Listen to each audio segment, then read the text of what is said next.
સુરત શહેરના કાદરશાહની નાળ વિસ્તારમાં ભર શિયાળે ચોમાસા જેવો માહોલ સર્જાયો છે। અહીં વગર વરસાદે જાહેર રોડ રસ્તા પર ગટરના ગંદા પાણી ફરી વળ્યા। ડ્રેનેજ લાઇન ઓવરફ્લો થવાને કારણે આ ગંભીર સમસ્યા સર્જાય છે। સ્થાનિકોના જણાવ્યા મુજબ આસપાસની સોસાયટીઓનું પાણી એકઠું થતાં ગટર લાઇન ઉભરાઈ છે।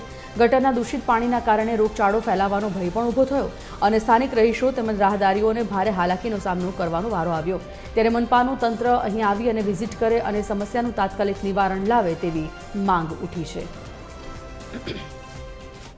और जवड़ कर नहीं सकते, हमारे छोटे छोटे बच्चे हैं, वो बच्चों के अंदर कहने का मतलब ऐसा है कि बात इतनी आ रही है जिसका कोई हिसाब नहीं। अब ये पानी कब उतरेगा उसका भी कोई आइडिया नहीं, क्योंकि कोई एसएमसी का कौन सी जगह पे भरा हुआ है? अमीनाबाड़ी के अंदर भरा हुआ है, सिलेब के ऊपर भरा हुआ है, अभी मेन रोड पे भी भरा हुआ था, शायद सिमगा स्कूल के पास भरा हुआ है। स्कूल प्रशासन ने कल उनको कम से कम 25 लोग जाके शायद मेरे हिसाब से अर्जी दी है, पर गवर्नमेंट कुछ काम कर नहीं रही है। हम लोगों के पास दरवाजे दो नहीं है कि हम एक दरवाजा बंद करके दूसरे दरवाजे से कहीं चला जाए या बाजार जाए।